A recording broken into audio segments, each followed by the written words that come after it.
Hello friend, welcome back to my channel. सभी PSL पीड़ित निवेशक साथियों का एक बार फिर से हमारे स्टे न्यूज़ चैनल पर हार्दिक स्वागत है। दोस्तों, जैसे कि आप जानते हैं, पीएसएल के पीड़ित एक आप या हम ही नहीं, 5 करोड़ 85 लाख निवेशक हैं।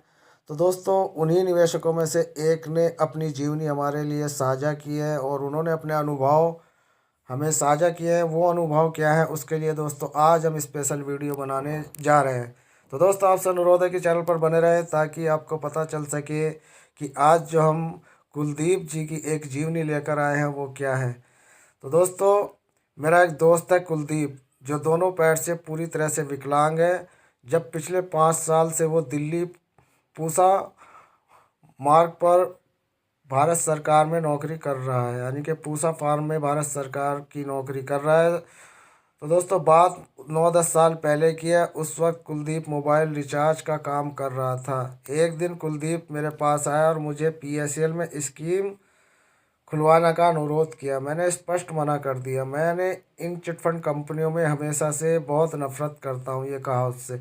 लेकिन बार बार आग्रह करने पर उस दिन मैंने उस दोस्त के कहने पर मना तो कर दिया, पर एक छोटी सी पॉलिसी उसके ज़्यादा कहने पर कर ली। जहाँ दोस्तों, 120 रुपये की एक सालाना और 1365 रुपये की किस्त जो मैंने सालाना उसमें जमा कर दी।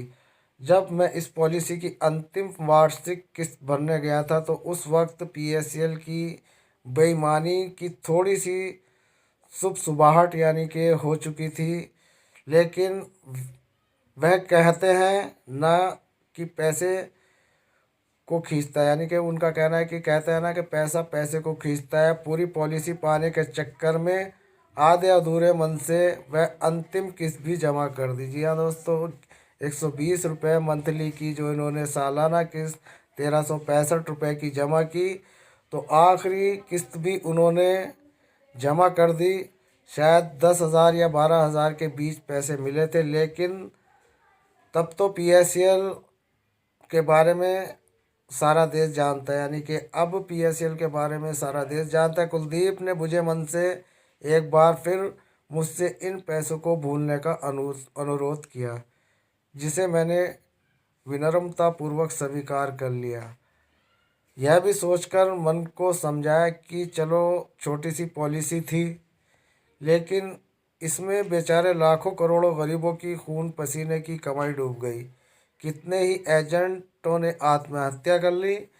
मित्रों, अपने जीवन में कभी चिटफंड कंपनी में पैसा ना लगाना। इस भारत सरकार, इस भारत देश में गरीबी बढ़ाने में इन चिटफंड कंपनी डाकुओं का भी बहुत बड़ा योगदान है। सोचने की बात यह है कि जिस देश में लोग 2 रुपए के लिए एक दूसरे का गला काट देते हैं, कौन तुम्हारे पैसों को दुगना करेगा, दुगन तिगना करेगा। हमारी अज्ञानता, हमारा लालच हमारे ऊपर ऐसा हावी करता है कि हम जिंदगी भर अफसोस करते रहते हैं। साथियों, आपने कोहनी तक हाथ जोड़कर अनुरोध है कि ज़िंदगी में जल्दी अमीर बनने के चक्कर में कभी किसी अविश्वसनीय जगह पर अपने पैसे मत लगाना।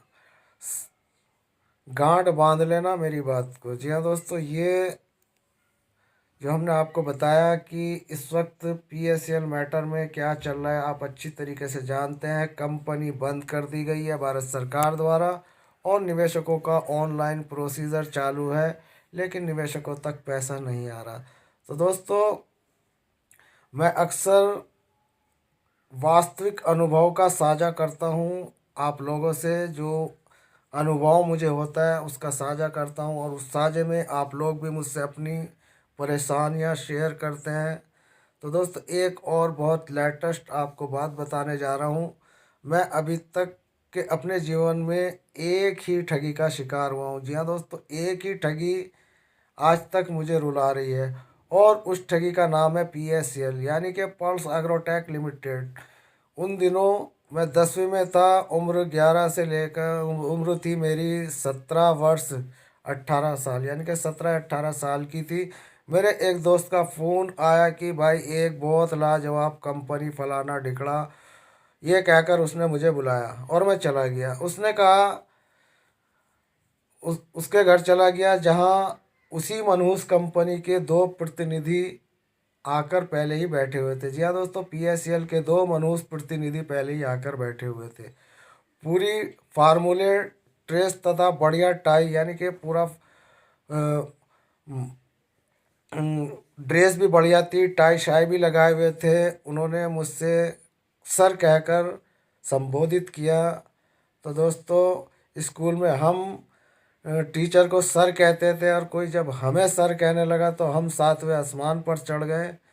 तो दोस्तों, जब कोई सातवें आसमान पर चढ़ जाता है तो उसका नीचे उतरना बहुत ही मुश्किल होता है।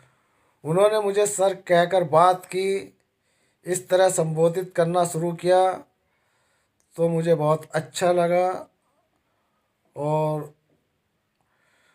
उनकी जो मतलब शक्ल थी हमारी कंपनी के मालिक से मिलती है, यानी कि बहुत ही मेरे ऊपर अपने मतलब उनको लगने लगा मुझे कि ये बहुत अच्छे है।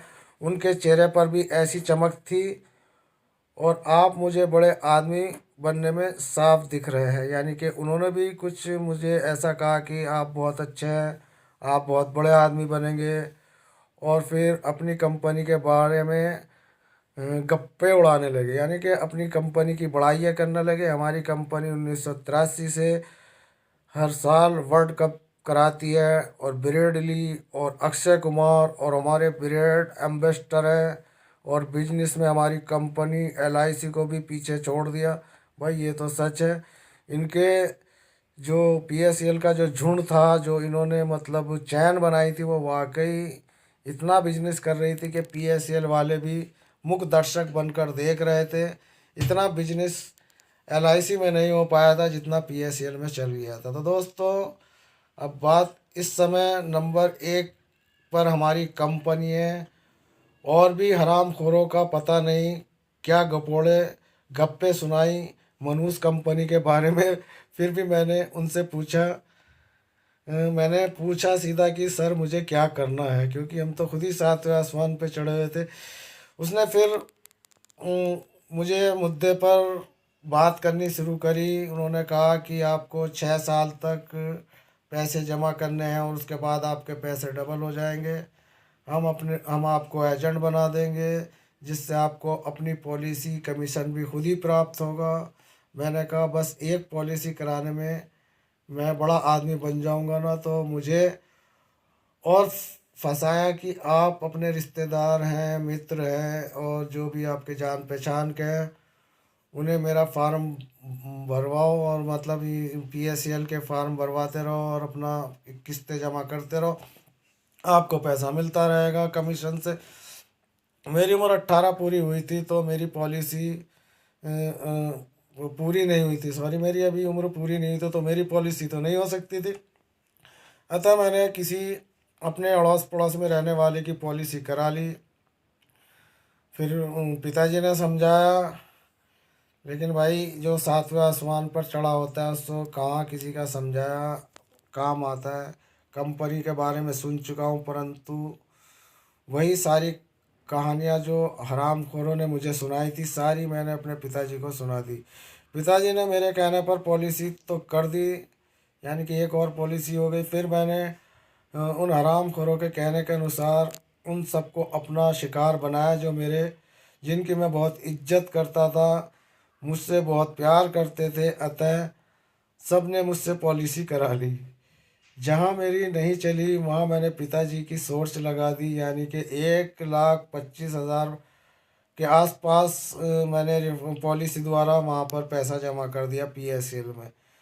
और जैसा कि पिताजी ने कहा था कि कंपनियां ज़्यादा टिकती नहीं है, तथा कंपनी फुर हो जाएंगी, तथा सुप्रीम कोर्ट में केस चले, जो कि सभी ग्राहकों ने मिलकर किए।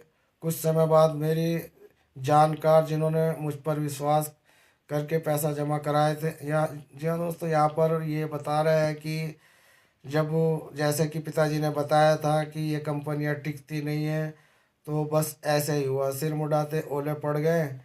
जब ये कंपनी भाग गई तो उनके जितने जान पहचान के लोग थे, जो उनके रिश्तेदार थे, उन्होंने उनसे अपने पैसे के बारे में पूछना शुरू कर दिया। इज्जत के कारण उन्होंने एक बार समझा देने के बाद, यानी कि जब उन्हें समझाया कि भाई ऐसे ऐसे मामला हो गया, तो उन्होंने मुझसे दोबारा कभी पैसे नहीं मांगे। परंतु आज इस बात को लगभग 10 से 11 साल हो चुके हैं, लेकिन वो सारे आज भी प्रतीक्षा में हैं कि एक दिन उन्हें पैसा अवश्य ही मिलेगा। जैसे कि मैं भी प्रतीक्षा में हूँ, और भी सब 5 करोड़ लोग प्रतीक्षा में हैं। परंतु मुझे सव्य को इतना अधिक दुख है। जी हाँ दोस्तों, आगे वो कहते हैं कि मुझे सव्य को इतना अधिक दुख है उन सबके पैसों का, जितना शायद उन जिनके पैसे लगे थे उन्हें भी इतना दुख नहीं होगा अपने पैसों का, जितना दुख मुझे है। ये कहते हैं दोस्तों, मुझे हंसी आ रही है, माफ़ करिए भाई। आगे कहते हैं कि परंतु आज हमने एक बात सीखी कि कम उम्र की मूर्खता के कारण इतने लोगों का नुकसान मैंने करवा बैठा। उस दिन के बाद मैंने एक सबक लिया कि पॉलिसी कभी नहीं कराएंगे। तो केवल केवल यानी कि उन्होंने कहा कि अब जो है हमने एक अपनी पल्ले में गांठ बांध ली कि अब कोई पॉलिसी वॉलिसी ना हम करेंगे ना किसी की कराएंगे। और LIC जैसी दूसरी कंपनियों में भी हम अपना आगे हाथ नहीं बढ़ाएंगे, क्योंकि दूध का जला, यानी कि वो दूध का जला छाछ में भी फूंक मारता है, कुछ ऐसी कहावत है। इस वजह से यहाँ पर ये कहना सही होगा कि दोस्तों, जब एक जगह से कहीं बंदे को ठोकर लग जाती है तो दूसरी जगह वो जानबूझकर ठोकर नहीं खाता।